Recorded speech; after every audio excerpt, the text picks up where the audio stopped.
Welcome everybody, welcome to the Fish Tank. My name is Bad as a Fish 80 and we have some exciting Mini Masters action today for you. We are going to be watching a 2v2 final, the latest 2v2 final that we've had. This is going to be 2v2 number 15, and joining me on this venture we have the one, the only, it's Cosmic Vortex 42!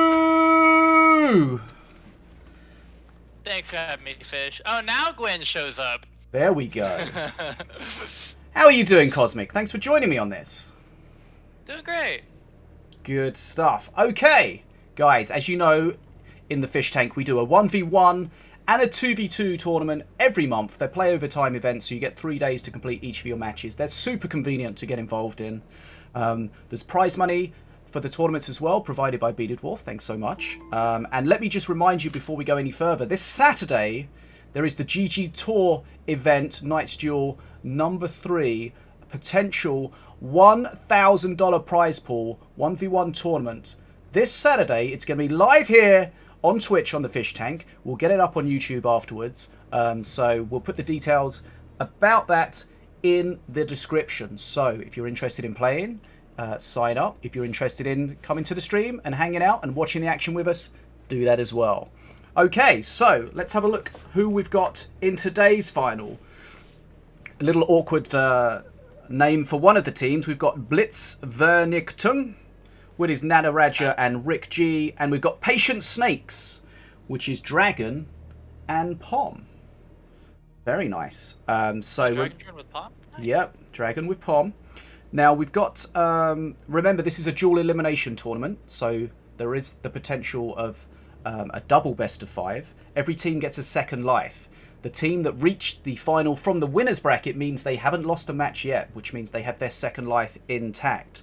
And that is BlitzVernichtung, Nataraja and RickG. They are in there from the winner's bracket, so they have a second life. That means if they lose this best of 5, then the second best of 5 will come into fruition. We will see a second best of 5. Now, these teams did meet in the winners bracket final, and obviously BlitzVernichtung did take the victory there. Now, today, for the first time, we're going to be using dual deck technology ×2 quad deck technology. Hopefully, we can see all of the players' decks on the screen at the same time. They might be a little small because there's not that much room, but we'll do our best. We are watching this from replays, which is a little awkward with getting everything set up between me and my co-caster. Hopefully we can figure that out. So without any further ado, we'll try and get the first match queued up. So I just need to pay attention to which game is on which screen.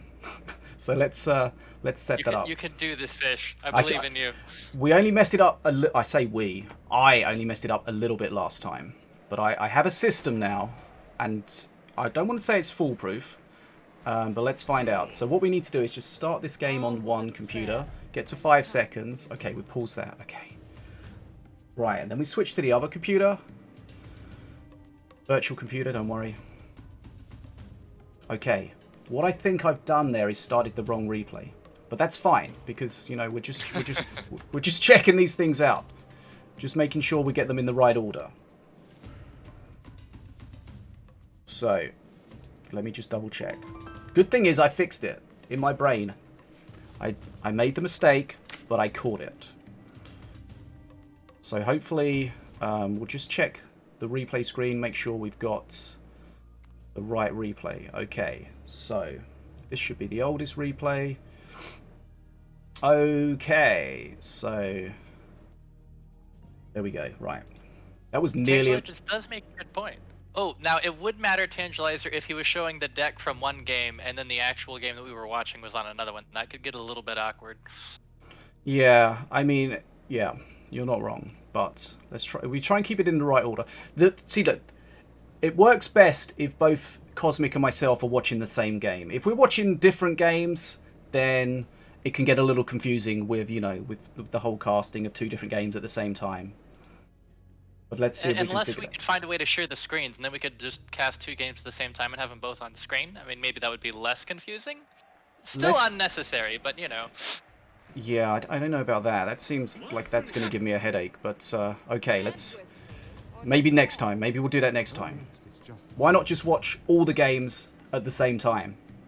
Ooh, that's an even better idea. We could have an entire grand final take place in the span of like 10 minutes. There we go. Easy. Okay. Right. Let me get this set up and then we're good. My ascension is assured. Yeah, there's so many moving parts here. There's so many ways I can mess up. Makes me feel real calm. Oh, the answer, Muffin, is that you can refollow whenever you want. Yes, greetings, Dinosaur! Cosmic is with us today. You can watch the game. Yeah, I'm just setting it up. There's a very specific thing I have to do to get. Damn it, never mind. To get this working. Now, if we watch live, it's super easy. But if we're watching from replays, it does just make it a little bit more complicated. Right! We are almost at the stage now where we can see if I messed up or not. Which means... Let's get this ready on OBS. Okay, are you ready? I'm in the replay at 0 seconds, Cosmic. So if you can get there and pause it, and then I'll call to start, and we'll be good to go. At 0 seconds? Okay, I'm ready. Just to clarify, depending on how you want to do this, my main screen is going to be watching Nataraja and RickG. So you may want to watch the opponents. Hang on, I'm going to flip and watch Dragon and Palm then, yeah. That's fine. And that's going to be... the replays are not messed up from the patch. They were after the patch. So this is latest patch. The replays wouldn't load if it was a new patch. They would just get removed, I think. Okay, you said you're at 2 seconds or 1 second? 0 seconds. Oh, okay. So if you're ready, I'll do the countdown and then we can go. Okay, I am ready. Just double check we got this. Okay. 3, 2, 1, go. Okay, let's make sure that's fine. This should be fine. Okay. Oh, and we get to see the emotes because we're watching replays. Here we go. Okay, so we got RickG and Nataraja from the winners bracket. They're playing Morelia and Miloine, the sisters, and the red team is Dragon and Pom, Ratbo, and Valorian. Right at the start, Dragon and Pom both X'd the two masters. I'm sure that they were unhappy because those are the two masters that sent them to the loser bracket. Yikes. I'm not sure if I mentioned it before, but both teams have banned Volko. Volko, of course, changed dramatically from what it used to be, but in its current guise, a strong 2v2 master, especially now that it can buff both melee and ranged minions. Oh yeah, the range buff was huge. Alright, well, Mongcheep came out, Smite was a great counter, and Dragon and Palm knew the kind of deck they were fighting against, because Nataraja and RickG have been using this, so you'll see in their decks specific counters for certain things. Like I'm sure Smite was specifically for the Wolf Among Sheep, just to immediately cancel that out. Okay, oh, I just realised the score's not correct, but let me fix that. So it's 0-0. This is best of 5. So the matches today, this is best of 5 with a potential second best of 5. Let me just very quickly fix that. Okay, there we go. Right, so this is our first game in this best of 5. Okay, so we're at perk 1 now for both teams. We've got quite a big XP lead for the red team. And these matches tend to be very, very close at this high level. And if one team's ahead on XP, then just getting that little boost when they pop a perk can really be huge, especially when they get to Mana Frenzy as well.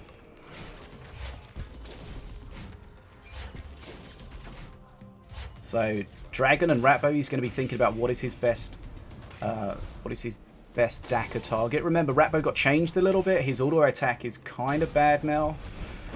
Takes time to ramp up, but he does drop scrats for both his and his teammates' plays.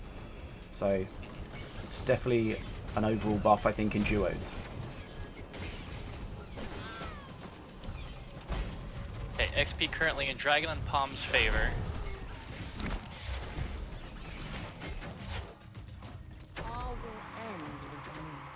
Wolf Monk Sheep coming out, but they split them, so they weren't quite instantly smited. Just jotting down the masters so we have a record of it. Yeah, so if you kill a unit that's got like Canthropy before it changes into a wolf, down to completely dead, then there is no wolf, and that's ideally what you want to do. Well, we see a Kinlap pushing at the bottom. Doesn't have much support though, does decent face damage, but with the Curse Bearer plus the Masters, it's going to go down pretty quickly. There's a lovely Daka. Doesn't get too much from it though. Remember, the Daka is powered up by the number of minions. I think we only had one minion out there, so there was very little power from the Daka. Okay, and Breath did get buffed where it can take bridges now, so even though they didn't necessarily get much in the way of kills, they did get the bridge with that, forcing the other team to play a little bit. Yeah, Breath got changed a lot in the patch, so it does a lot less damage now before and after Ascension. And I know you really like it, Cosmic, but I think overall it's a nerf. It has less clearing potential against Horde, in so much as that it doesn't just, once you got to Ascension, it doesn't turn them all back into skeletons and shred you, and overall it does less damage. I would say that it behaves differently. I wouldn't even necessarily say that it was a nerf. I would say that it's different because it's in 2v2. I would say that it is a little bit of a nerf, but I would say that it's more of a buff in 1v1, because being able to force your opponent to play something to take the bridges after you've cleared out their push is huge. Yeah, those guaranteed there's guaranteed skeletons all the time are nice, for sure. Okay, XP's getting closer now. Blue team's coming back, taking a bit of face damage. Arcane Bolt takes out the Whirly Scrat. That's a nice removal.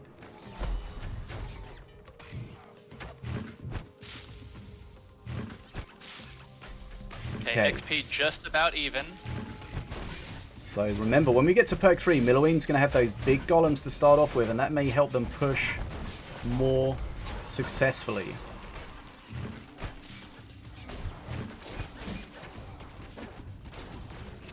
So you see, RickG is playing an Accursed Ascension deck, so he does have Accursed Ascension now. So that means that his cards that benefit from it are going to be buffed. So like the Skeleton Crew is going to be a lot better. The Breath is now better. Unholy Ground is better. So his deck's in a strong position now. So here comes the Nirvir. He does have the Nirvir card in his hand as well. So this is his perk 3 Nirvir. So there is the potential to replace this dragon as soon as it dies, which is going to be the power spike that they could potentially push behind. XP's now in Blue's favour. They started off slowly, but they're coming back. And one of the main benefits of this dragon is not so much the face damage that you can get, especially when you're running multiple dragons. The main thing is you just want to solidify that XP lead. So if they can just park that dragon right there on the bridge, that's what they want. Yeah, it's not all about getting to face, and because the good players know how to deal with the dragon and keep it away and keep it pointed in the direction they want it to. So it might not get to face, but as you say, it's a huge HP unit. It takes ages to deal with. If it's sat on the bridge, it's holding it. You see the lane at the bottom's been blue for ages now. Okay, and again the Breath comes in. The top's coming in. The top had a wolf that I think Palm was trying to smite, but they didn't get it quite in time, and that really helped that top push get a little bit of extra XP. Let's mention they could go straight for Dragon number 2. They don't want to leave the bridges too... I mean, they do. Blue team does have an XP lead here, so they can leave the bridges for a little bit. Okay, Arcane Bolt is doing a lot of work here. Okay, Arcane Bolt locking that dragon down. If they can get it down to 450, they've got double Arcane Bolt.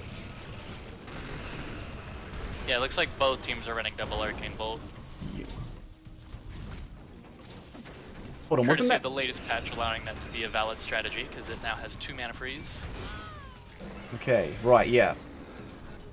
So yeah, that's a huge trade. That dragon getting locked down, stunned until it gets down to the 450 HP limit, and if it gets down there, the Arcane Bolt will kill it. So it is a long stun as well. So it's a card we see a lot. Okay, so XP check. It's about even.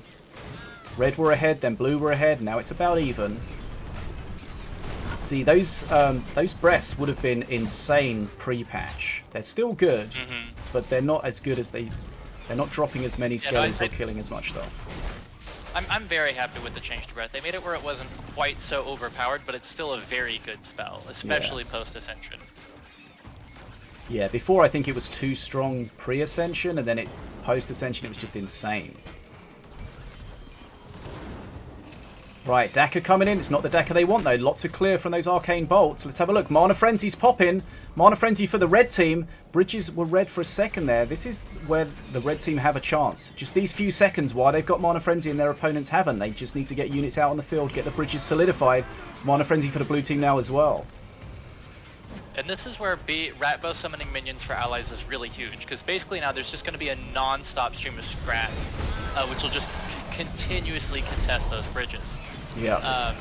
Especially when you have something like Unholy Ground. Unholy Ground normally does a great job of holding the bridges, but that's not going to do anything against this non-stop. A lot of face damage coming out. This could be the end of the first game here. Both teams on Mana Frenzy, but red have got the bridges right now. Dragon's getting shredded at the top. 225 HP left for the blue team. Blastmancer did a lot of work. Smite came out, which means the Wolf Among Sheep will get a lot more work if they can cycle to it again. Bridges have been blue, or bridges have been in Dragon's favor for a while now. Yeah, it gets a bit confusing. The bridges are red for me, but blue on your team, on your screen. Yes. Okay, this looks like it's the beginning of the end here. This is just a march. Way too much. Okay, that's game number 1 to Dragon and Pom. Remember, Dragon and Pom came from the redemption bracket, so they don't have the benefit of the second life. They've got to take this, and take this quickly, ideally. Okay. That was an interesting first game. Nice to see the Accursed. We see Accursed quite a lot in these tournament finals. Even with the changes, definitely still very strong. Okay, so let's get set up for game number 2. Right, here we go. So you can't see my screen, which is good. It means I don't spoil the result with the replay screen. We'll get set up here with game number 2, and then we'll get set up here with game number 2. Right, just give us a second. Hey Miguel! You're famous on YouTube. Okay. Right, so we just need to spin this game round. So yeah, again, if you spin your replays round, you'll need to do that for every one. I'm going to be spectating. Let's have a look. So we got Nataraja and RickG. Just get this set up, and then we'll make... You want a YouTube shout out from channel points? Okay, right, so that's almost fine.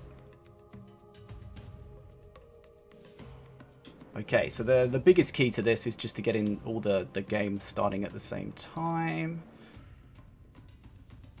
Okay. Right, so we get this queued up. Stand with me or despair. Oh, yeah. Okay, so that's set up, and then we'll set up the other one, and then we'll be good to go. Okay, let's just make sure it's the same masters. Just double check. Okay, so we've got those guys there, and we've got these guys here. It's like taking the same people? No, these are different. Like, did you want me to continue to stay on Dragon and Pom and you do? Oh RickG no, and sorry. I Nataraja? thought you was no. Sorry. Yeah, I'm spectating the same people. Sorry, I thought you was asking if they were using the same masters. Sorry. It's really weird. It's really weird because the two different. I'm watching the replay from two different sides, and they have different arenas. One's got the snowy arena, one doesn't. Am I watching Yeah, the? that's what I've been See, some people aren't streamers and they actually get to choose what their ground looks like, and so we forget that if you're playing with two people and the stream arena isn't one of them, then it's a random between the two of which the other person sees. Oh. Interesting. Okay, because I was like, am I watching the wrong replays? Yes, good point, Muffin. If you are enjoying this content and watching it on YouTube, please give us a follow, a like, whatever the YouTube buttons are. Click them all. Click the bell. Ring my bell. Right, okay. Cosmic, are you at 0 seconds ready to go? We're almost ready for game number 2 here, 0 guys. seconds, ready to go. Okay, let's get the countdown going. We are on 3, 2, 1, go! Okay. Try and get this at the same time. And okay, switch the screen so you can see it. Here we go. So we've got RickG and Nataraja on the blue team playing Morelia and Stormbringer. We've got Dragon and Pom playing Mordar and Valorian.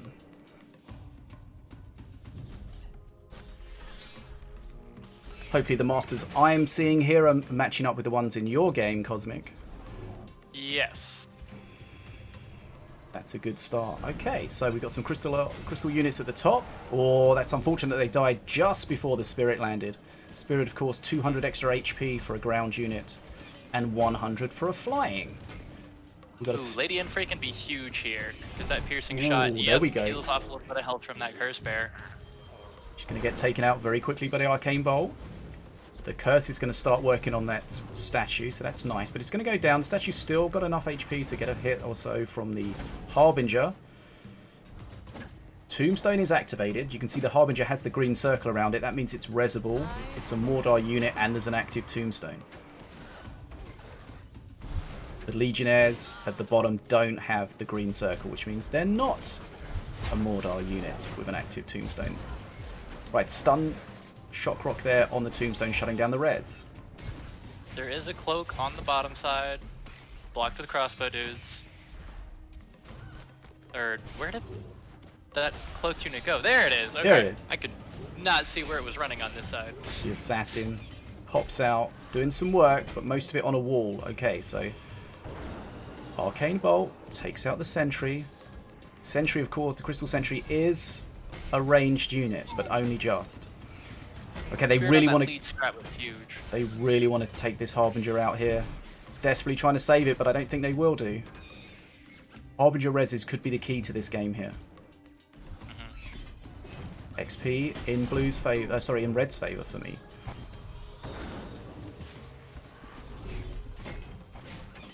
Does a piercing shot shut down the Caged Prowler? I think it does. Yeah. So one well-angled piercing shot is all they need to deal with that back Caged Prowler. Yeah, so the Caged Prowler needs to take... If it takes 130 damage, then it doesn't spawn. Which... A Crystal Resonating Blast Crystal, that's it. It used to do that, but doesn't anymore. So that's something to pay attention to out there in the ladder. A lot of people not noticed that change yet. Okay. Just realised that I'd messed the score up again. Big brain. And one of the huge things here is that they're running Breath, but Breath does not do anywhere near as much damage to Tombstones as it used to. Because used to you could always shut down a Tombstone with Breath, but pre-Ascension Breath does not do anywhere near enough damage to really take out a Tombstone. Okay, so what are we going to get rezzed here? Tombstone, nothing. Just ran out of HP. Okay, that Wolf getting shredded there. We've got those crystal units with the Mana Surge. Absolutely shutting everything down. Now, Arcane Bolt is available, but remember, Arcane Bolt can only hit ground units, so that Harbinger's safe from it right now. Harbinger... Okay, the Harbinger took a hit there from Lady and Frey again. So her piercing shot's doing some work on many different fronts right now.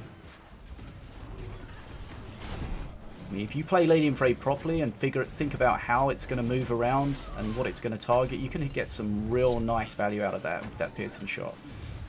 That was an amazing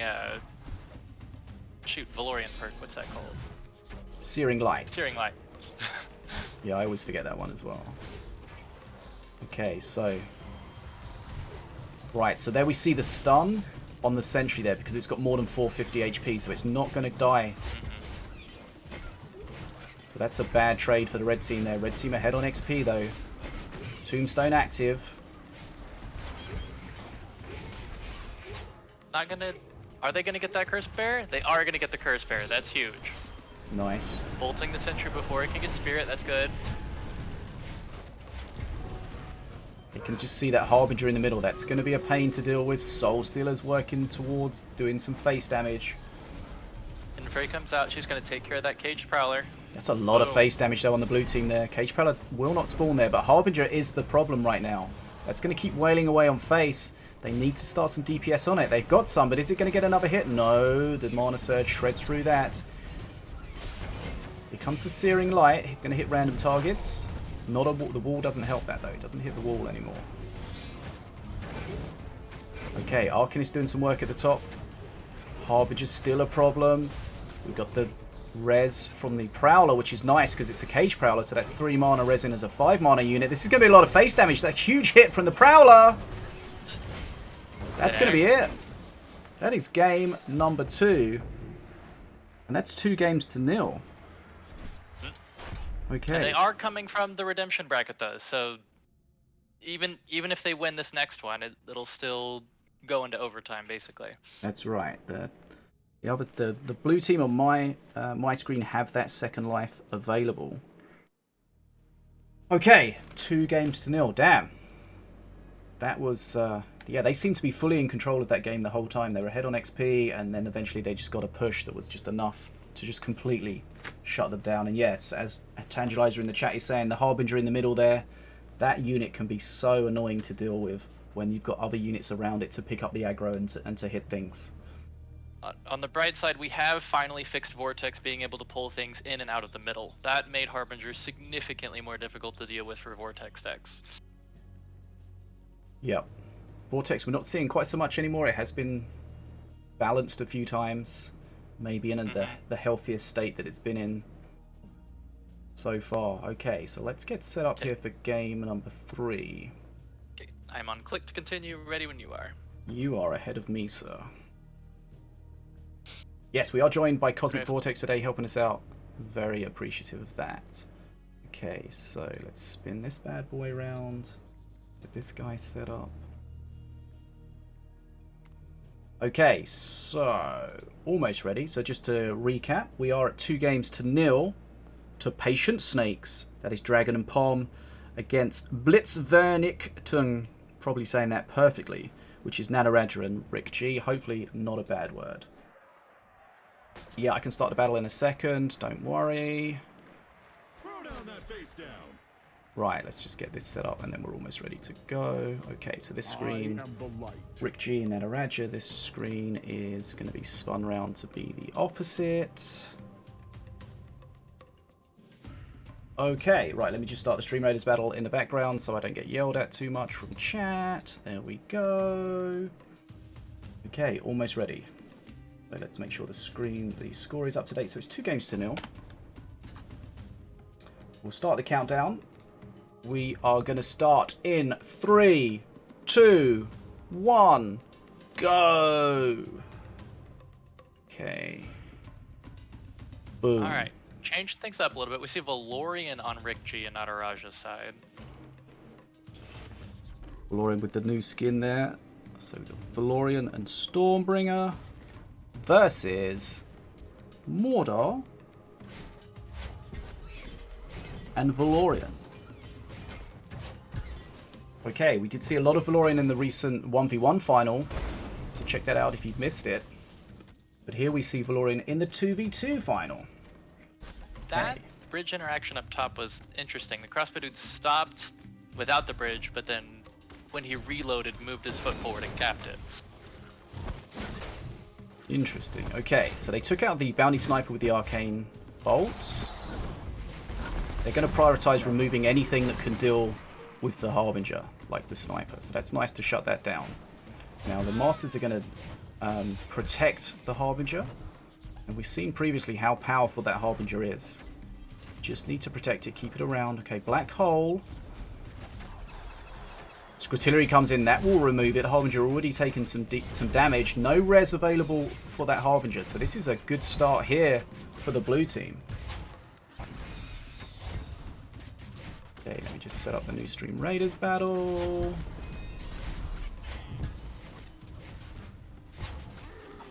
Okay. Snipers versus the bats are...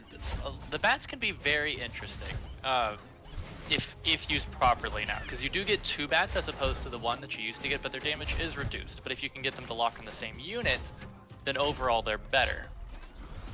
Yeah, they can be really frustrating, just flipping around, doing a bit of damage, taking a bridge. Ooh, Cannon Roller's going to be huge here. Arcane bolted down. Right, we got a lot of HP at the bottom there. We got the Kinlet following the Scrat tank. Now the Harbinger's going to start wailing away. High damage single target unit, of course, the Harbinger, so it will take a little while to do its big hits. They do need to make sure that Scrat Tank's not shot when it takes one of those hits. Okay, the Harbinger just shreds everything there.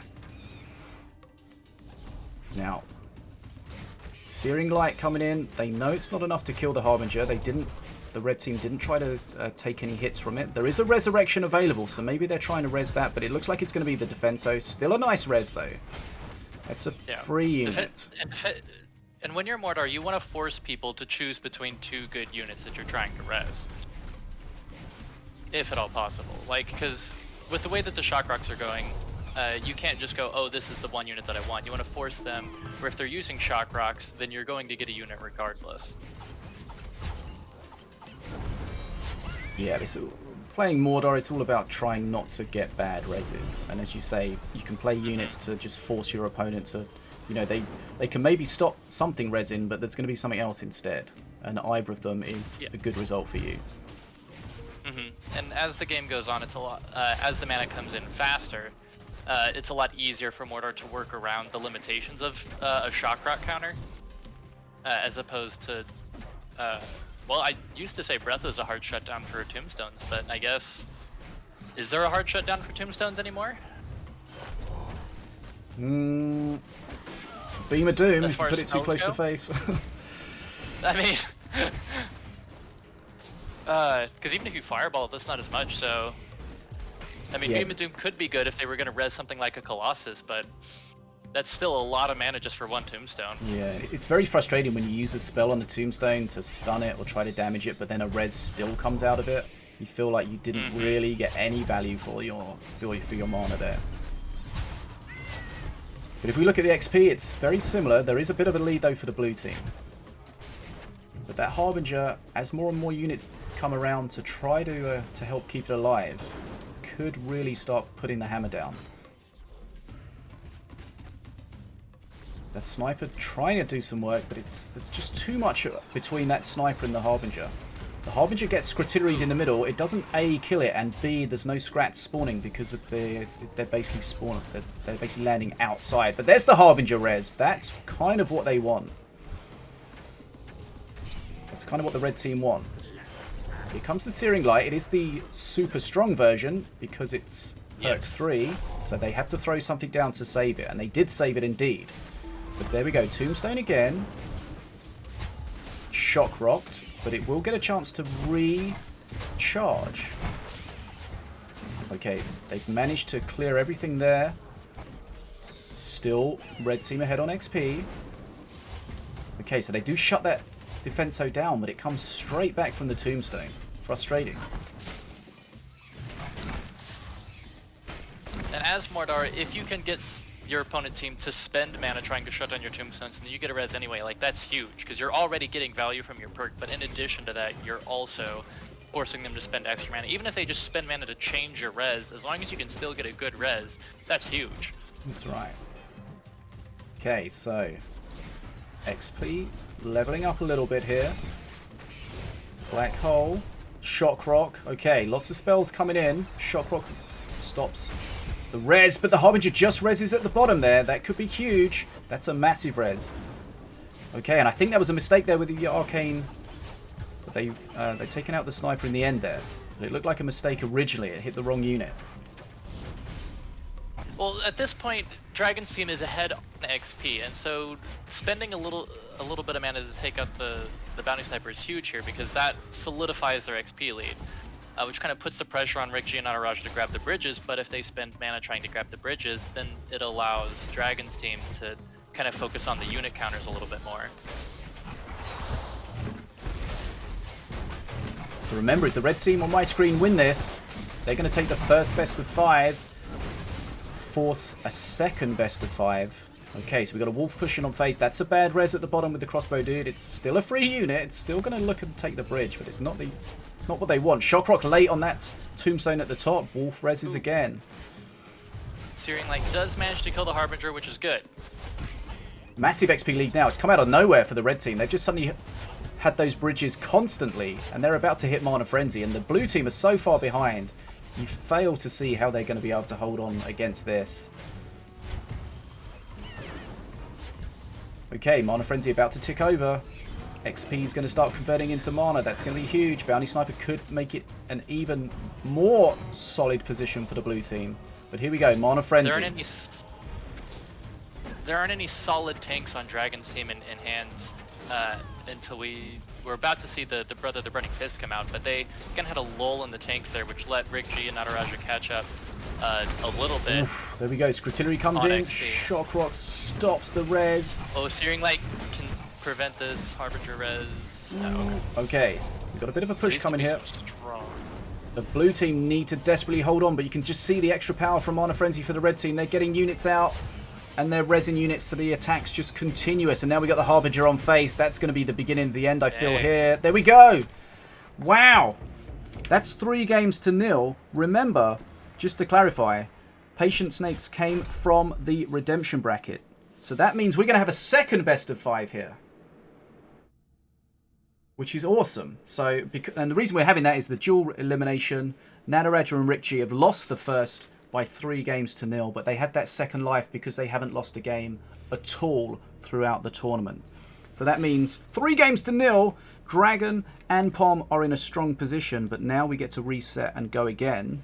Has that gone how you were expecting to see, Cosmic? Did you have any preconceptions about what we would see? No, I did not expect Dragon and Pom to come in and just completely reverse sweep them in that first best of 3. I'm guessing that was probably because Nataraja and RickG never really had to change decks. From what I could tell, they played that same sister combination essentially all the way through the winter bracket and never had to change. So they probably didn't get as much experience with other masters. And that kind of gave Dragon and Pom an advantage there, I would say.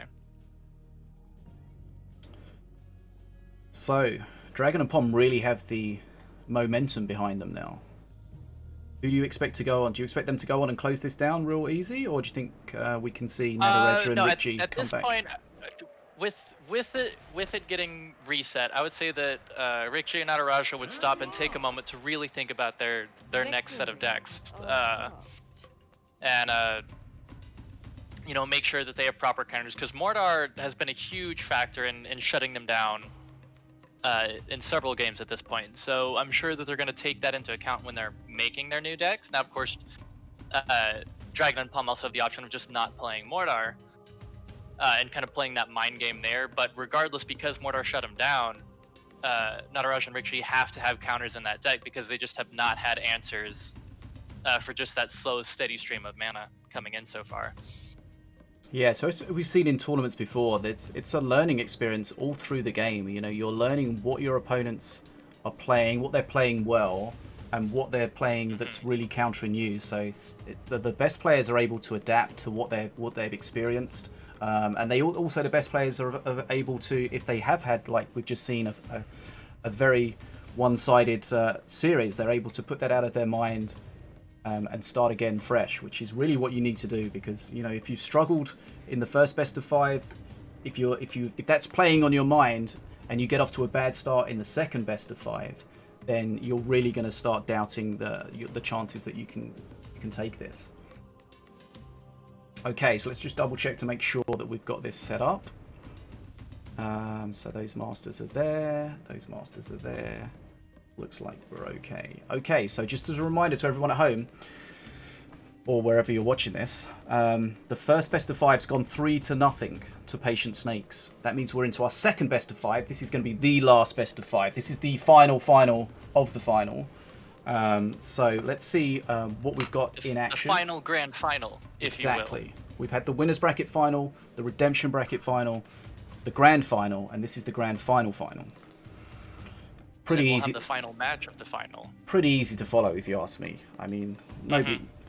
We try to keep things simple here. Right. Okay. Let's have a look where we are. So, Cosmic, are you ready to go? Yes. Okay. Let's get this best of 5 underway. Okay. 3, 2, 1, go. Okay. Let's get that started. And this started at the same time, and we should be good.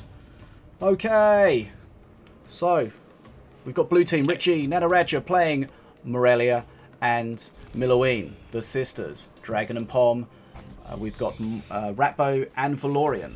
So this looks like a repeat of the first game, unless I've accidentally loaded the wrong replay. The bat circling back around and killing the crossbow dudes is pretty huge.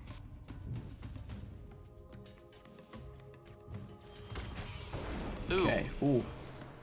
What even happened with that arcane there? Did you even see what that hit?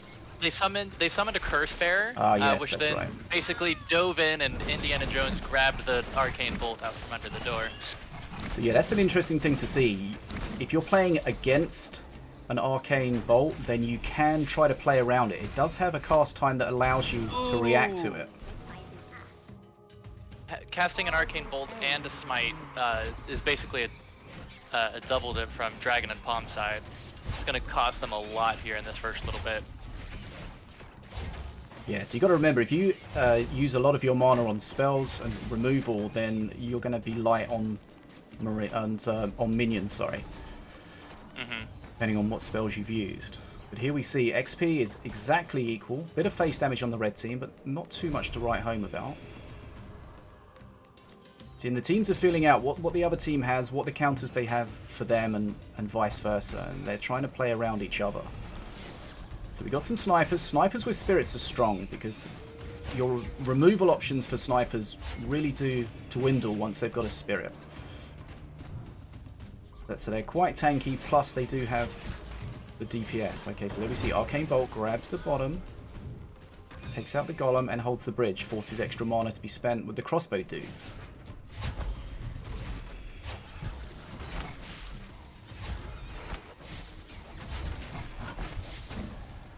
Yes, Arcane Bolt is legal for both players to use because it's a 2 mana spell. So just to clarify, there's no wildcards in this. You are allowed cross-deck wildcards, so you are allowed to play the same card as your teammate as long as it doesn't cost more than 2 mana. Alright, Bounty Sniper coming out on Dragon's side. That's going to get a lot of XP from all these skeletons. Already ahead on XP as well, so this is a nice position here. Okay. Searing Light coming in on the Golem is a bit of an odd choice. I would have used it on the Bounty Sniper. It looks like they tried to save the Bounty Sniper there from the breath with a black hole, but it definitely didn't work. Okay, 2 strong units coming in on Dragon and Palm side. Well, I'd say Dragon and Palm are in a nice position right now. That's a nice Dacker, takes out the Sniper. They're ahead on XP, and they've got the bridges locked down at the moment. Plus, they've got a lot out on the field.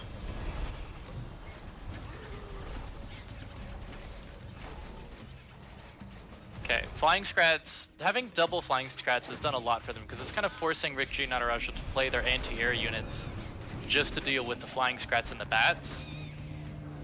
We've got a Cursed Ascension now available for the blue team after just over 3.5 minutes. So their deck's going to get stronger at this point. So we might see them turn around a bit right now. They are behind, but let's see what they've got. Blastmancer got bolted, but still got a good amount of value before it died. Trying to remove the golem at the top there with the Valorian perk, but not happening. The Spirit Vessel really helping out at the top. XP still in Red's favour. Quite a big XP lead though.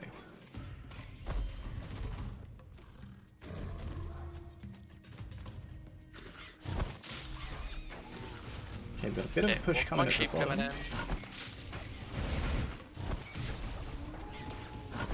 Yeah, there's some solid units at the bottom there. Arcane Bolt using to lock down, but they need to get damage on. But they're not going to... That Arcane Bolt's effectively just a stun. It hasn't really achieved much in the end there. And the thing to remember with Arcane Bolt is it's a 2 mana spell, but it has 2 mana freeze. So it does cost you 4 mana. So you've got to take that into account when you're using it. You know, this game's all about being efficient with your mana trades. And while it can be like a targeted lightning bolt, it can also, as we just saw, effectively be rendered entirely useless because they spent 4 mana, but they didn't. Like they stunned Akala, but it didn't really net them anything. No, he wasn't really doing anything at the point anyway. Okay, here we go. A lot of face damage coming out from the red team. They're ahead on XP. They've just done a massive amount of face damage. RickG and Nataraja really fighting to get their first win on the board here. Okay, that bounty sniper is going to be a little bit of a pain for a while. Doesn't really get any value at the top there. Bit of lag here. Might restart my game. Right, there we go. Nice arcane bolt on the boom buggy. Boom buggy very strong since its relatively recent changes. Big smite at the top. It's the activated smite, so it does drop the holy fire as well, which can heal and damage. Okay, again, not a good Daka. It was on the wolf. The wolf was dying anyway. It died. Nothing really came out of it. Okay, XP is in Dragon's favor as well as health though, so if they play it right. Now we haven't seen the Dragon come out on RickG and Nataraja's side yet though. When that comes out, that can be huge, so they kind of have to play around when it's going to come out, and here it comes in. Yeah, so this is perk 3 Dragon, comes with the breath as well.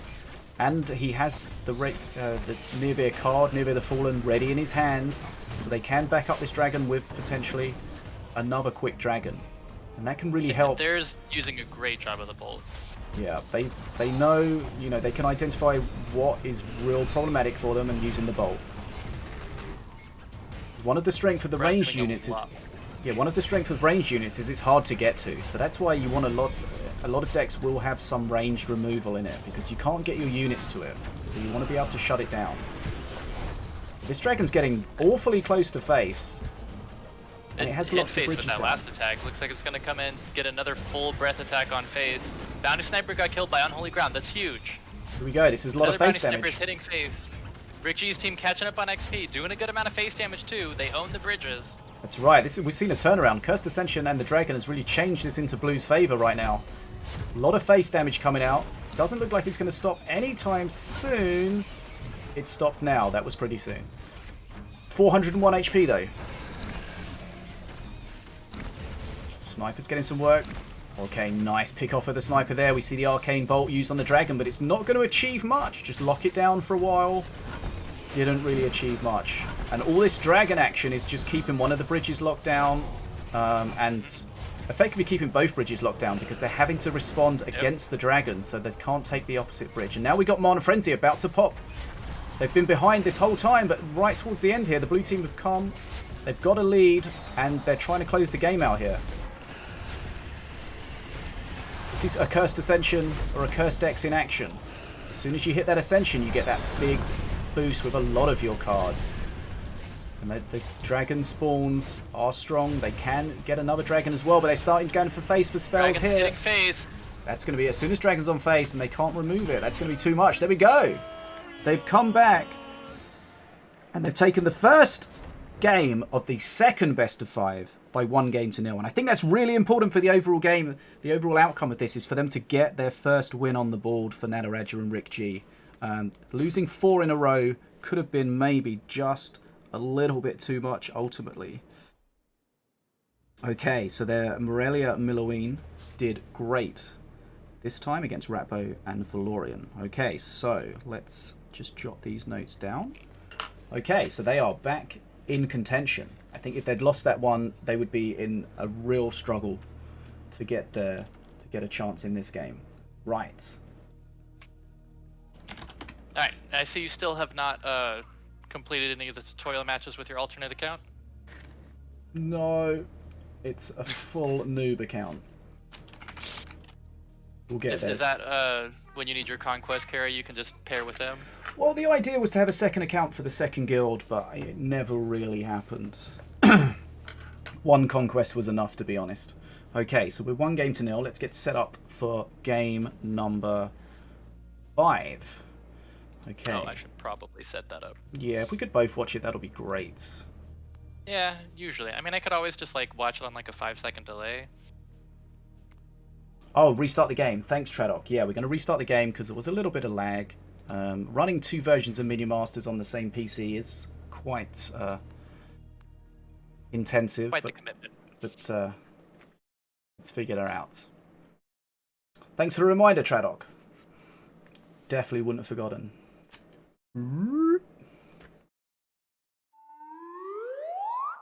Okay, now Let's restart the game. Get a nice, fresh performing Mini Masters.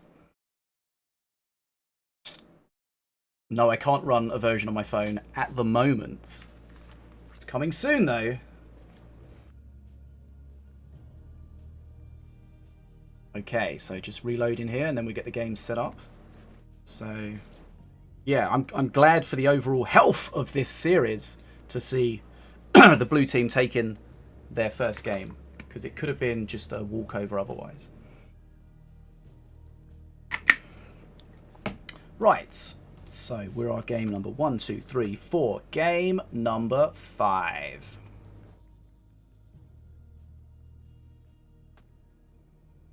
It's interesting they went back to the same masters that they started with. Give me those viewers, masters. They were obviously comfortable with the performance of their decks. Okay, right, let's pause that. Let's get the second one set up, and then we're good to go. 1, 2, 3. Wait, when you say corporate hat, do you consider Team Mana Frenzy a corporation, Fish? I didn't. Does that mean you'll have an HR department? I didn't say the C word. I can't answer that. You'll have to send that to the legal / PR department. Who's in charge of that? You'll find out when they reply to you.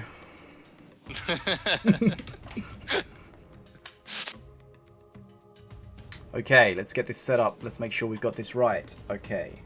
I did manage, when we did this dual deck before, I did manage to spectate the same game from the same side twice. But that happens. Okay, we've got those masters there, those masters there, those masters there, and those masters there. So, looks like we're good. So it's a repeat of the masters from the last game. Is that what you're seeing? Yes. Okay, good.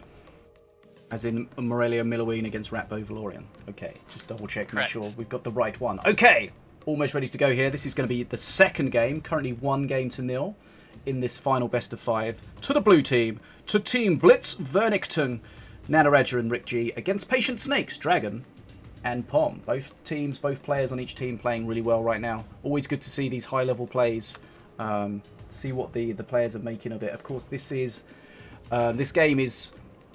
These replays are from the latest patch, so the patch changes that were most recent have been reflected here. There's a video on my YouTube for those patch notes as well if you want to check out to see what changed with those. Okay, are you on 0 seconds ready to go, Cosmic? Yes. Okay, let's get ready to go. We are 3, 2, 1, go. Okay, let's switch in and hopefully we are...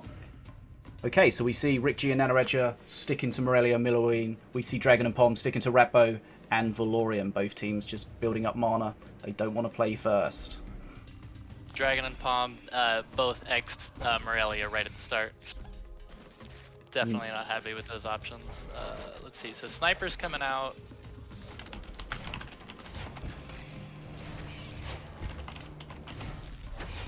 Okay. So we're seeing an Accursed deck again from RickG. We've seen how strong that's been, not necessarily in the early game, but in the late game when it really matters. You just need to be careful you're not too far behind or you lose before that point happens. And Accursed decks, I would say, got kind of a buff with Vortex being pulled out of the meta, because now Sniper removal with Nervir Slumbers is a lot more valuable than it used to be. Because if you're running that, you don't necessarily need something like Vortex. Okay, big breath coming in. Not too many targets. But of course you do get the skeletons from it even before Accursed Ascension now. You get those 4 skeletons spread out along its length. This breath was made, this final, sorry, is after the Nirvir's Breath nerf, yeah. This is the latest patch. Well, you can also, even in 2v2 it can be useful. Like we saw Akenlep got turned around at the top bridge during that fight by the skeleton that summoned in the back. The skeletons spawn in the same place, similar to Unholy Ground. Yeah, so there's just those little things that maybe the top players just think about a little bit more than everyone else. Just think, right, okay, if I spawn this, let me wait until Akenlep's in that certain spot, spawn it. I know I'm going to get a little skelly, I'm going to spin it round, we're going to slow it down for a little bit. Okay, XP dead level. That bounty sniper at the bottom, though, doing some work. And with all the little skeletons about from the Accursed deck, there's always a chance that that bounty sniper can get a lot of value. Bounty Sniper's got a lot of XP on the bottom.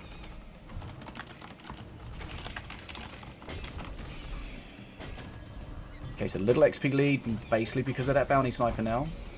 For the red team.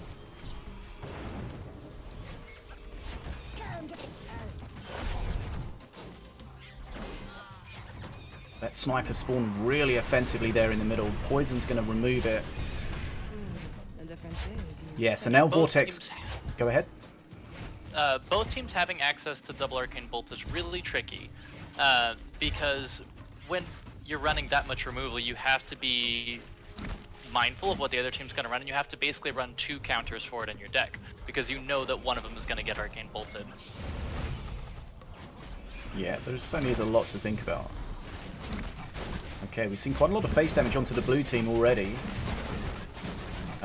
But as we said about the Accursed decks, they just want to keep themselves in the game, keep close on mana, on XP, and then really put the pressure on once they get that Accursed buff. Okay. Oof. The curse just killing the golem at the bottom. Really well at both the bridges. Sorry. That's fine. The curse killing the golem at the bottom there was a little bit annoying, just from the fact that it meant the bridge didn't get taken.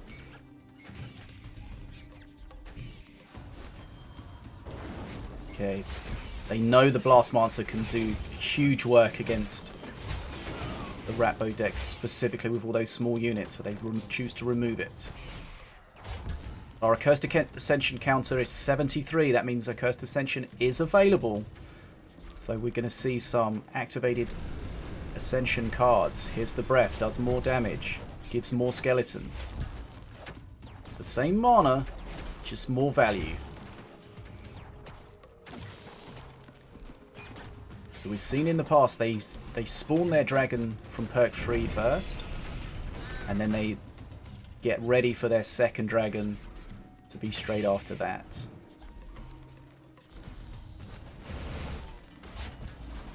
Sometimes what you see from people is they wait until they've got their Nirvir card available.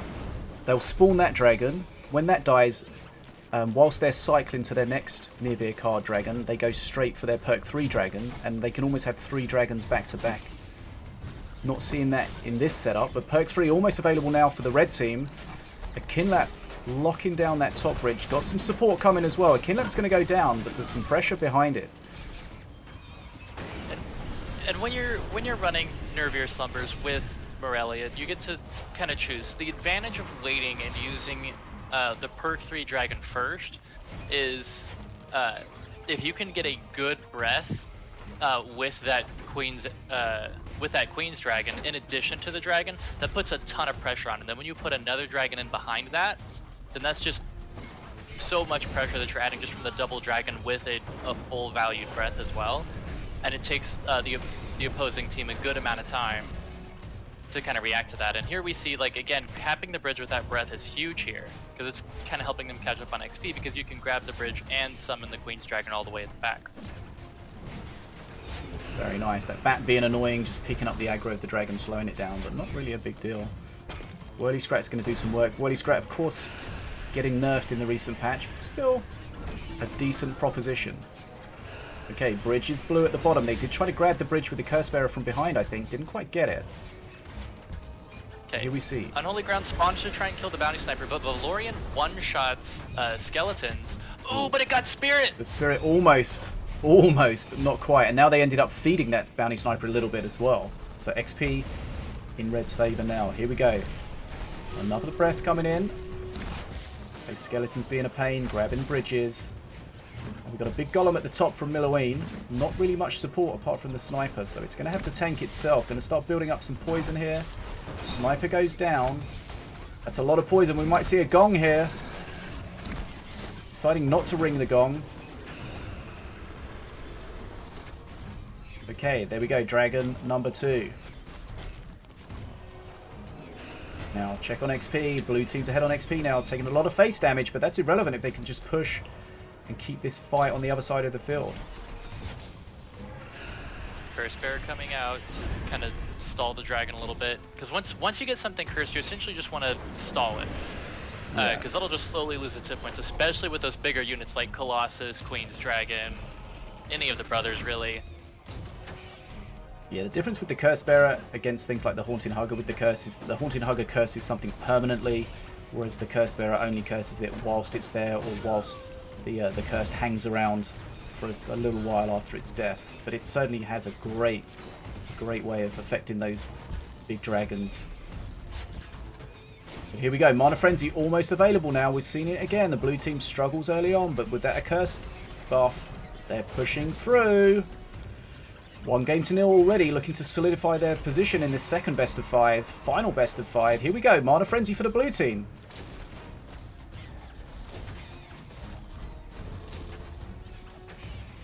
You can just see they're keeping the pressure on the bridges.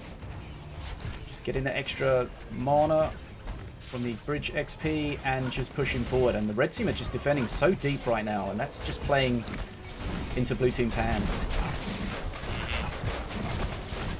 And part of that is, while Eichenlip can do a lot of damages in a relatively good tank, they're not necessarily what you would call offensive. You kind of want to build up mana around them, and so using these dragons just the way that the RickG and Nataraja are is forcing them to play defensively, and it's just not working well with what Dragon and Palm have in their decks.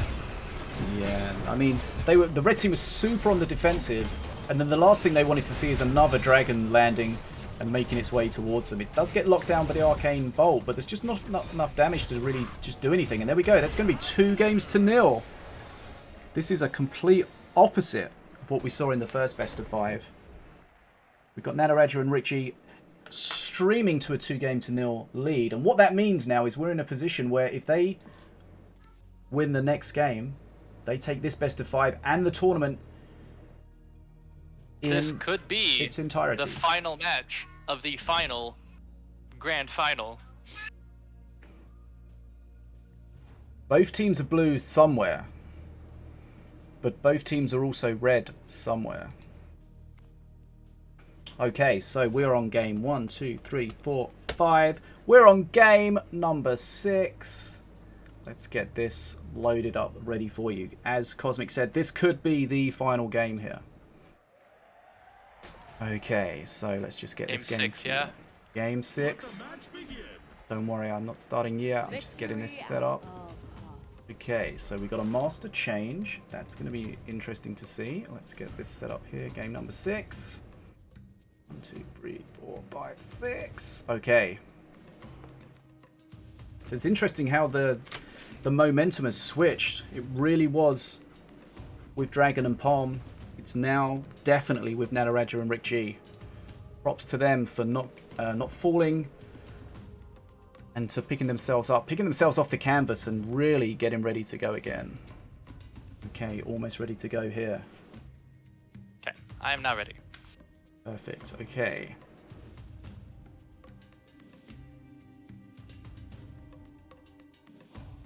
So you're getting all this stuff to start at the same time. This is just a pain when we're watching it from replays. If we're watching it live, spectating, this all takes care of itself. Okay, right, I am ready to go. Cosmic Vortex 42, my co-caster today. Are you ready to go as well, sir? Yes. Perfect. Okay, let's go. Okay, so 3, 2, 1, go. Boom. Okay, here we go. Don't worry about giveaways. We'll catch up with them. Don't worry. I'll get stream raiders going as well. And we'll get back to the action. Okay, 2-0. RickG and Nataraja sticking with Morelia and Milloween. We've got Dragon and Palm. They've changed it up a bit. We see Milloween accompanying Valorian here. And this is huge. Dragon's playing in a curse deck, so he's tired of getting his butt kicked by dragons and looks like he's going to bring his own dragon to the fight. The advantage of this is it is going to allow him to consistently kill that bounty sniper quickly for only 3 mana by just rotating that Nervier Slumpers card. Yeah, that's really a nice removal, and then of course you get the dragon as the cherry on top. Eventually.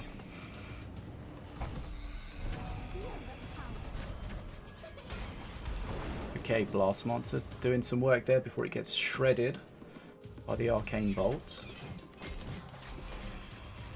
How do you feel where the Arcane Bolt is in regards to balance right now? You see it being used so much. It went from never Arcane being Bolt, seen to always.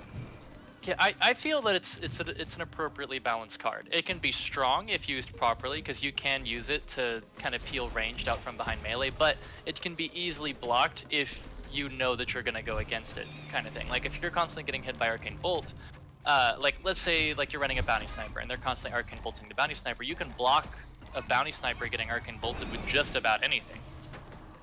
Like even the Legionnaires, like slapping one of those down will just take out a Legionnaire instead. Or you can pop a Warrior down and it won't even kill the Warrior. And you can just completely render their mana useless. That's right, because it will target the unit with the most HP. So put something down with more HP than the Bounty Sniper, boom, avoided. Bounty Sniper lives. And I think that's what balances the card. The fact that there's a chance that you could completely lose that mana really helps keep that card in check, I would say. Yeah, those are the plays that, again, the good players, you really see them utilize. That Warrior on top, just getting that Valorian heal to live through that last Legionnaire hits was pretty nice. Big breath coming in from the bottom. Okay, so XP slightly in Red's favor right now, as we've seen quite often. They really don't like the idea of that Blast Monster. Shut it down immediately.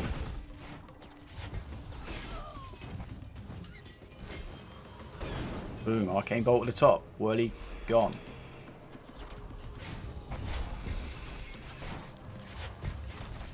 Two available for the red team now. Arcane Missiles. And Impaled Valorian.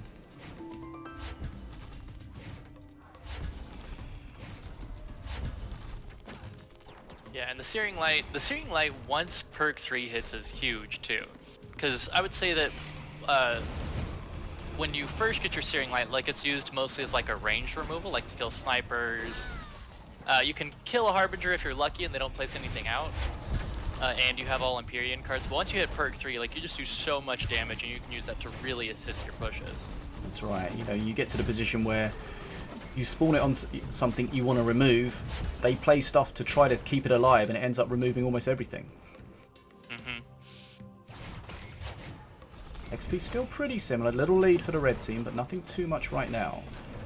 Okay, so a Cursed Ascension has been reached by the blue team. Nataraja and RickG have a Cursed Ascension now. And Dragon's team is only sitting at 48 Accursed points right now, so they're a little bit of the way behind. Yeah, it's quite a way behind. This could be a situation where Nataraja and RickG can really benefit from a Cursed Ascension versus non-Ascension. Remember, if the blue team win this, they win everything. They are our final winners. They are our champions. There's money on the line. There is in-game content on the line. There are bragging rights on the line. If you're enjoying this content and you want to see more, check out the YouTube. If you want to get involved, make sure you come by the fish tank. Ask us about our tournaments. We've got a 1v1 and a 2v2 every month. And of course, this weekend is GGTour's potential $1,000 prize pool tournament. Check out the details in the description. Just to clarify, this weekend, that's the 10th of April. Saturday, the 10th of April at 10 AM Eastern. Now, XP again, so similar between these teams. And that's the funny thing is when you're playing against bridge baddies, they do a really good job of just locking down the bridges as a guild, and seeing them play against each other is kind of funny because like you'll see you know, the XP being evenly matched throughout the game kind of thing. Yeah, these players will know each other very, I don't want to use the word intimately, but they will know each other very well. I mean, who knows what goes on behind the doors at bridge baddies? Maybe they do know each other intimately, who knows? But I can't confirm that, okay? Dragon, can we get a confirmation, Palm? RickG, Nataraja, is this a friendly match or is this a friendly match? Okay, so the first dragon is out. A cursed ascension was reached by the red team, Dragon and Pom, but they were quite a way behind. Now, is one team going to be able to close this out before we get to Mana Frenzy, or is this going to be about controlling the bridges and getting to Mana Frenzy first and then closing it out? Let's find out. Spirit drops down there. Got a little bit of value out of the Spirit. Both teams have a dragon ready now. Bounty Sniper is still alive on RickG's team. That's huge because they need to remove that. Otherwise, they're just going to slowly tick ahead on XP. Hey, we see Arcane Dragon Bolt. dropped the dragon. Here we go. This dragon's going to take pretty quick care of the golem at the bottom there. Taking a bit of damage from it. Nothing too much, though. He's going to get some support as well. Blast Monster. Taking care of the top bridge.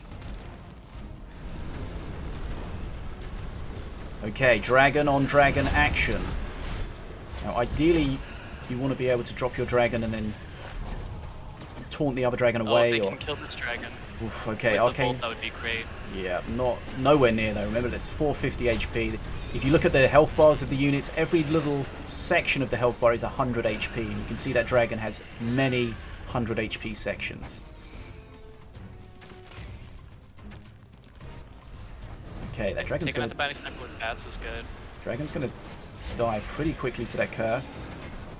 Okay, but XP now, we got a lead for the blue team. They've taken a lot of face damage, but remember, you don't have to win the game with a certain amount of HP.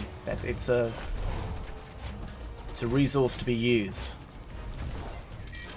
Okay, so the dragon, Nirvir the Fallen, spawned by the blue team at the top, is going to start pushing. Now this is where we're getting close to Mana Frenzy, and remember, in these close games, you want to get to Mana Frenzy just before your opponent, and if you can get there with the bridges on your side, then that can be the impetus just to close out the game for you.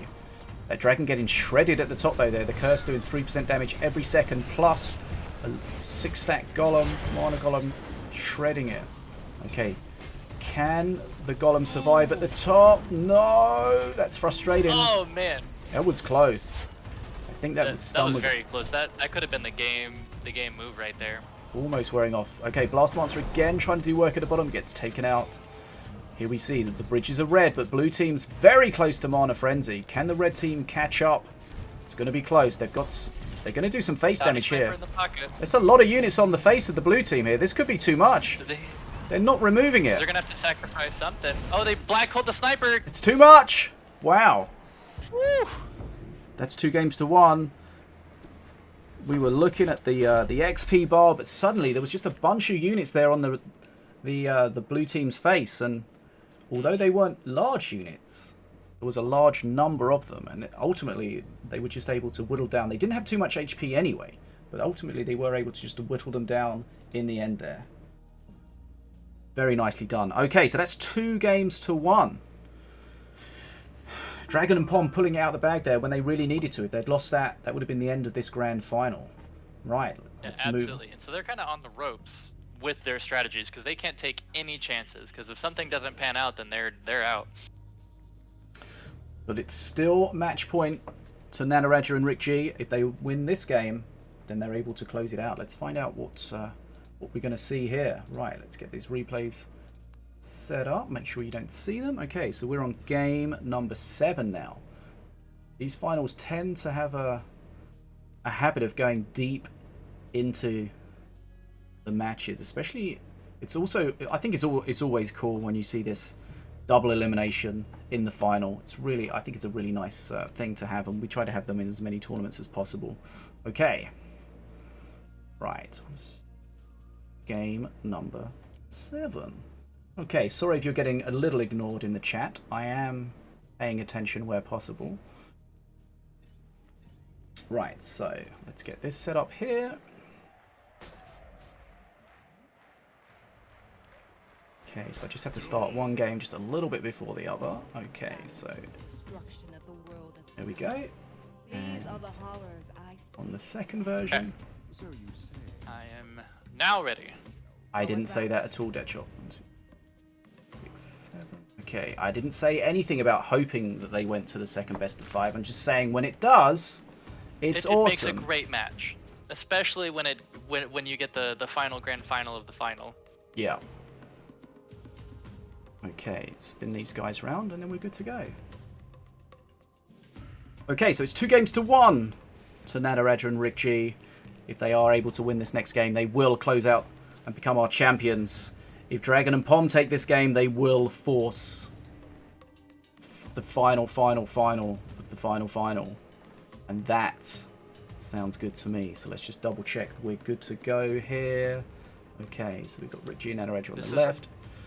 Go again. This is the 5th game. Hold on, what? 1, 2, 3, 4, 5, 6. No, this is the 7th game that we're watching. It should be the 7th game. Same Masters as last time, right? Correct. Okay. Okay, hopefully we are both watching the same game. Let's find out. Okay. Yes. Here we go. 3, 2, 1, begin. Okay, switch back here. Get that game going. Switch the OBS. And hopefully we are okay. So the Masters are the same. 2-1. Dragon and Nataraja immediately X'd RickG and Nataraja's Masters, and then thumbs up their own Masters. So they think they're in a good spot. So remember, the players can change between. Are we surprised with the Master selections? I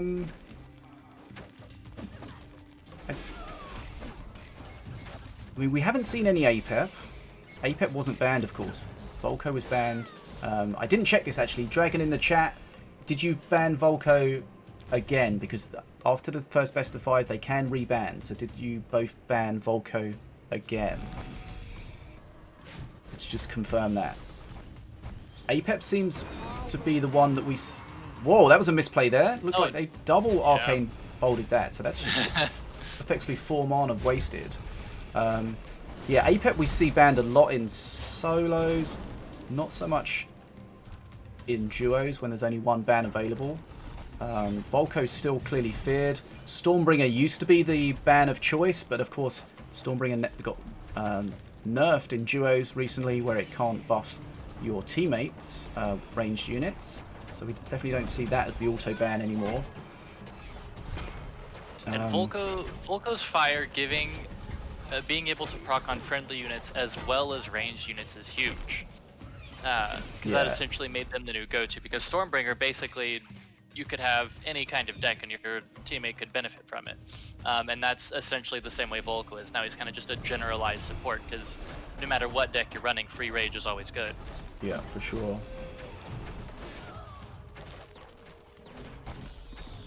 It seems that both teams feel that Milloween is the strong choice. Backed up by either Morelia or Valorian, seeing a lot of Valorian. Valorian, of course, got a small buff in the recent patch with the healing.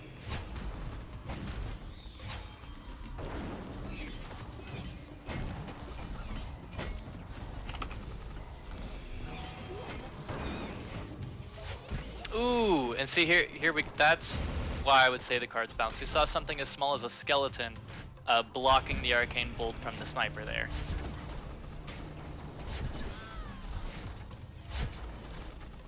Okay, so Red ahead on XP right now.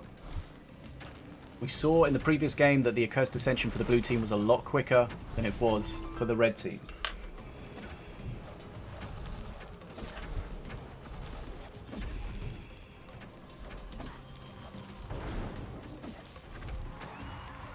Once again, bolting the Blastmancer, making sure that that doesn't get any kind of momentum, because you can get crazy value from Blastmancers as they just work their way down the field. Okay, so Red getting a bit of an XP lead now. The bridges are going to stay red for a while here as well. They're doing some face damage. They are in control.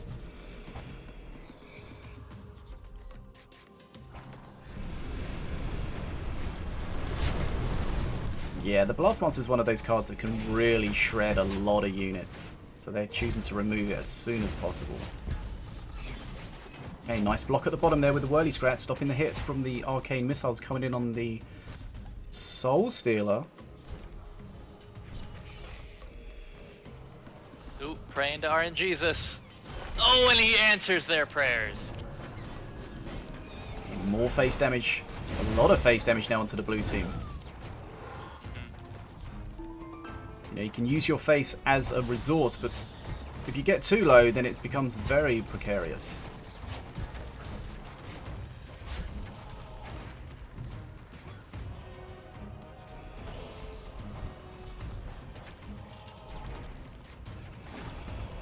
Decent XP lead for the red team now.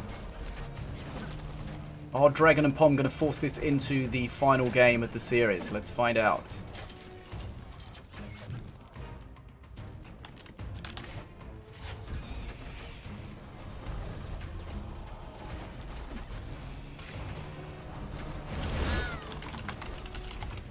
Alright, Skeleton Horde doing a good amount of work. Bounty Sniper gets bolted. Yeah, Cursed Ascension available for both teams. Perk 3 now, that Millerwing Golem's going to be big and scary. Okay, so the Smite comes in, does a good job. Not enough to take the Golem out, though. We'll start getting some more face damage here. It looks like the red team are going in for the kill. They got the Blast Monster on face, not really doing much apart from tickling it, but right now they're so low it kind of works.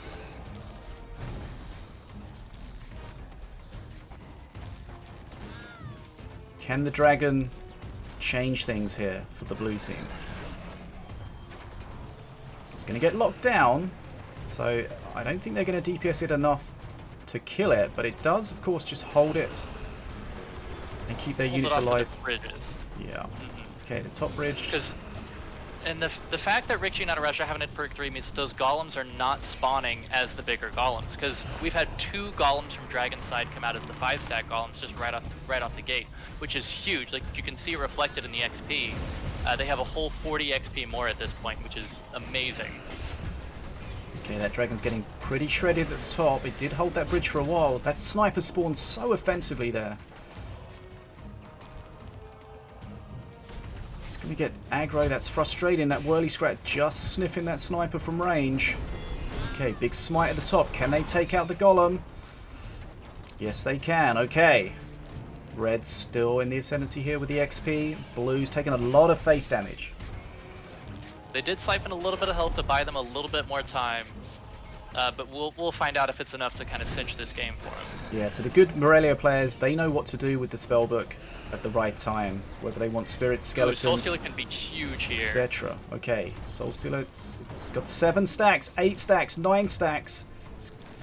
It's going to be oh my gosh. Okay, here we go. We got a dragon coming into phase. We got a golem coming in. We got a 10-stack Soul Stealer. That dragon's basically full HP, but it's going to get shredded pretty quickly. But the bottom's going to be a problem as well. That Soul Stealer's going to go to town on everything. 10-stack Soul Stealer messes up everything. Here we go. It's going to be on face almost.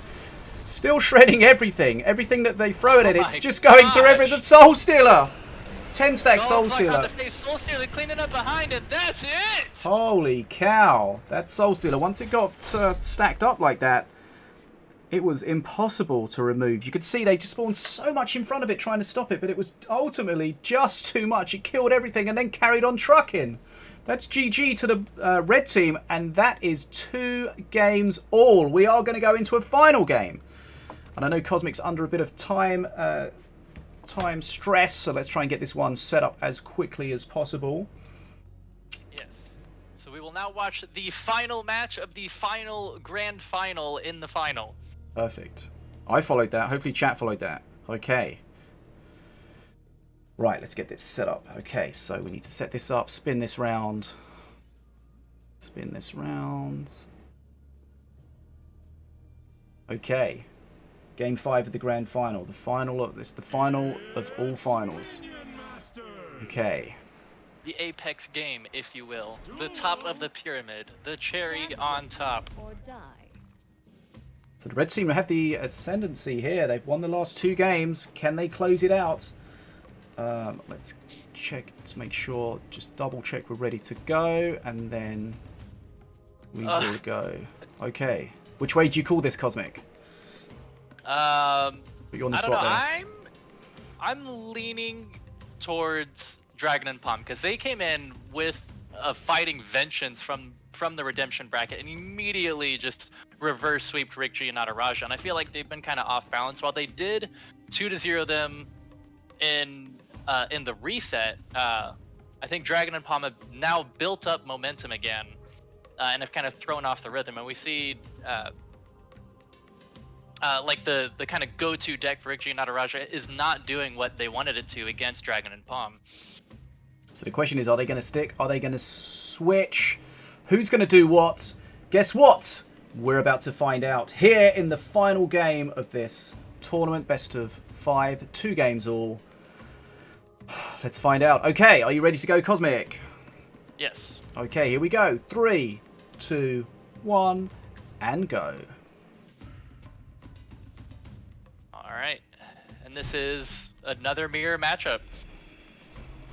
Yep, they're sticking with what they played previously. And of course, I think that's going to be good news for Dragon and Pom because they've won the last 2 games. I think they'll like what they see so far. Kind of surprised that RickG and Nataraja stuck with it, but let's see if that's the right decision or ultimately the wrong decision. Okay, the Blast Monster again coming in under aggro straight away from that Arcane Bolt. Poor guy. The bridges are still in Dragon's favor though, so that wasn't necessarily... Oh! Nice little save there. You're blocking the Arcane Bolt. Ultimately, it does go down, but they make it spawn, make it cost some extra mana. Okay, bit of an XP lead already for the red team. Straight away there at perk 1. Almost 20 XP ahead, and the bridges have now become blue.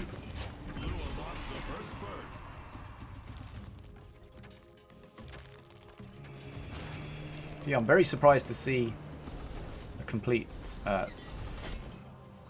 rematch of the last 2 matches, especially for the blue team. I'm surprised they didn't switch. I mean, normally if you're not doing so well and then you continue to play the same masters, you're kind of thinking maybe did we lose because we made mistakes, but you know, can we play better and do better?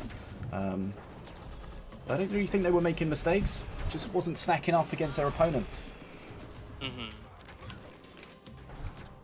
And it's very tricky because like definitely like RickG and Nataraja's highest win ratio in the tournament is with this particular deck setup, and so on the one hand you're gonna be like, okay, well it hasn't really been doing much, but on the other hand, like while it hasn't been doing well for them in this particular match, overall it hasn't. So it kind of gives like their subconscious like that kind of false confidence that, oh, this is a good deck. It may be a good deck, but maybe not today.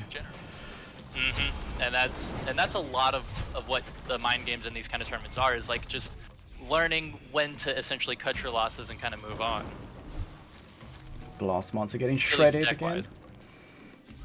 Okay, it's a decent XP lead, which I think we said a lot of times this final with the red team. They seem to have that XP control. Big smite coming in. They're going to hold that top bridge. That's nice. That's Soul Stealer. We've got to be careful with that because that got out of control at the end of the last game. There we see the Unholy Ground pulling it to ground and then the Arcane Bolt finishing it off. Nice combination. A lot of mana though, but you know, it did shut it down. We did see at the end of the last game that Soul Stealer, once it got fed, it was out of control. The Soul Stealer become a Swole Stealer. Okay, good amount of face damage getting dealt here. Bats circling back around. Bats are kind of doing a lot of work. Being annoying, taking bridges, doing some damage. Just a frustrating kind of thing. They're difficult to play against sometimes because you don't really know where they're going to go, what they're going to target. Okay, that just surviving at the bottom. The Mana Golem basically 1 HP. Yeah, if they would have lost that, then the air units would have kept the bridge, and that would have been huge. Double bolt at the top from both teams. Neither of them really wanted that trade to go anywhere. Bounty Sniper, and then they played the Golem just in case they were trying to bolt it, but there is Nervir Slumbers on Dragon's side that they used to remove it anyway. Okay, here comes the Soul Stealer again at the bottom. XP's in Red's favour. Soul Stealer is fast, so it's difficult to get a tank ahead of it. You know, once it gets ahead of it and then it gets aggroed by the Masters, it's not going to last too long. If you can get a tank ahead of it before the Master, that's amazing. But he's still got quite a lot of face damage there. The Warrior's going to survive and then be perished. So XP's still in Red's favour, but blue team getting a bit of a push coming here. Last Monster gets some value, takes the bridge, then dies. They're Cursed Ascension now for the blue team. Red team's behind on that counter. So we're going to see some extra strength from RickG's Accursed deck now. Okay, Valorian whizzing in. It's not perk 3 for Valorian now, so he doesn't hit like a truck yet. But again, that Soul Stealer's going to start getting powered up. Both teams have taken about the same amount of face damage. No one under too much pressure right now. But here comes perk 3. We're going to get the big golem straight away. That Soul Stealer is going to be a problem again. It's that Soul shredding. Stealer's gotten so much value every time. So many kills. It does die. It does a little bit of face damage, but my goodness, did it remove a lot of stuff. Okay, then we see Arcane Perk 3 hitting Bolts first on Dragon side. everywhere. RickG and Nataraja losing one golem. Like, every golem that you can cycle faster when you're playing Milloween versus Milloween is huge. Yeah, you're getting a massive unit, especially at perk 3 for 2 mana. You're getting a huge unit. Okay, again, the skeleton's going to help the survival here at the bottom of the golem. Taking all but one of the hits, really, I think. Right, golem and golem action. Ooh, great arcane missile block. Breath coming in and cleaning up, though. That is extra mana, though, and we do have a Blastmancer that's going nuts.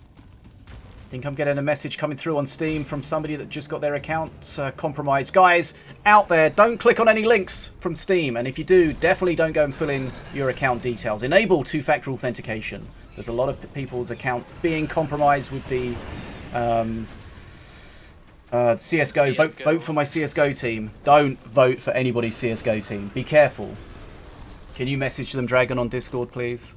If it's the same person. RC. Okay, here we go! XP's ahead for the red team. Ooh, Dragon getting great shredded breath there. on the bottom.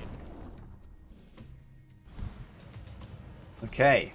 That's a lot of mass on the bottom. They'll want to play some kind of removal for it. Out comes the Whirly. See, there you saw the breath at the top Bolted. with the Skellies taking the aggro from the Golem. Perfect. That's what you want. You want that 9-stack, very strong Golem just wailing away on just those little throwaway skeletons. Right, let's have a look. XP about 20 ahead, just under 20 ahead now for the red team. Ooh, Sniper just shutting down that Soul Stealer. That could have been huge. Yeah, we've seen one. If that Soul Stealer gets large and in charge, then it's a problem. Okay, both teams pushing dragons on opposite sides. Okay, we've got Curse Bearers from both teams. They're going to do some work on the dragon. The bottom dragon, though, is going to end up being relatively healthy. There's a big push coming at the top here. We got a solid golem. Nice use of the Daggerfall skeletons. shutting down everything that was tanking for that golem. Valorian doing some work. Breath coming out, not really doing much except taking the bridge. Yeah, that golem at the top looked like it was going to be a problem. Then, as you say, the Daggerfall removed everything. The golem was on its own, and then it succumbed pretty quickly. But here we go. Soul Stealer pushing at the top. 3 stacks. Can it get any more? But Down Sniper in the corner. XP's out. very close here. Soul Stealer again getting... Oh, here comes the Soul Stealer! It's only got 8 stacks, but it can still get some value. It attacks very quickly. Not like it used to do, but still, it's something you've got to take care of.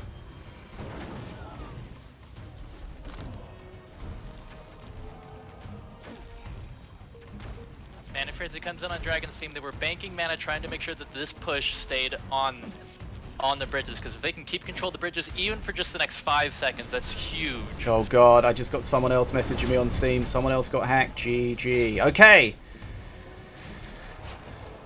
Mana Frenzy for the red team. They get in there just ahead. They've got the bridges locked down. They need to take the ascendancy here and just try to close this out. Red's really pushing now. They've got a lot of units out on the field. Blue team's dropping HP every second here. This is going to be too much, I think. Red team's going to take this. Face damage and summon skeletons. Here it goes. Game, set, and match to the red team. Dragon and Pom, they took a 3-0 lead, or victory in the first best of 5. Then Nataraja and RickG came back, and they took the first 2 games of the second best of 5, but it was ultimately to be closed out by Dragon and Pom, winning the next 3 And they are our champions. Well played to Dragon and Palm. They have won the tournament. They've won the money, and they have won our respect. Joke's on them, they already had it. But also well played again to Nataraja and RickG, making an awesome final of it. Much love to everybody involved. Cosmic, thanks so much for joining me. If you need to dip, that is completely fine. Yeah, I'm dipping. Thank you so much for having me. Have a great night. Thank you, Cosmic. Okay. Wow, what a lot of fun. Guys, please go make sure you follow Cosmic on Twitch. He plays a lot of Mini Masters and some other awesome stuff, including, apparently, Garden Paws. But yes, that has brought us to the end of another amazing 2v2 final. Big thanks to Cosmic for casting with me. Big thanks to Deadshot and Anno Arinkas for helping with the admin behind the scenes. Thanks to everybody that took part. Regardless of how far you got in the tournaments, hopefully you had some fun and learned some things. I'm not sure, did I say thanks BlitzVernichtung for supporting? Anybody else need a specific thank you? Thanks to chat for being so well behaved here on Twitch. Thanks to you guys watching it on YouTube as well. Just a reminder, a couple of last things. I've had a few messages during this cast from people on Steam. Please do not click on links if you don't know where they're taking you. If somebody sends you a message asking you to vote for their CSGO team, it's a scam. Yes, Mad Girl, he did. Message him, please. If you've clicked on a link and you've typed in your password, please change your password immediately. Go and turn on two-factor authentication from Steam. We'll put links in the chat, in the description here, so that you can protect yourself. A lot of people getting hacked. 2 people got hacked during this stream. Be careful out there. And also, a quick reminder, this Saturday, the 10th of April, we're going to have the potential $1,000 prize pool GGTour event supported by GGTour themselves, Team Mana Frenzy, and BlitzVernichtung. Please come by. We'll put the links again. All the information will be in the description. If you want to join in the tournament, please join us. Help us unlock the max prize pool. Let us show the sponsors what an awesome community the Minion Masters community is. And if you are not looking to play, we're going to be streaming that full tournament in its entirety on the 10th of April from 10 AM Eastern here live on Twitch on my Fish Tank channel, Bad as a Fish 80. If anyone has any questions about any of the action you've seen today, please drop a comment. Come drop by the stream. If you want to take part in any of the upcoming tournaments, again, drop by the stream, the Discord, etc., and find out all the information. But thanks so much for your time. I hope you enjoyed this, and I'll see you next time here on the Fish Tank. Bad as Fish 80, signing out.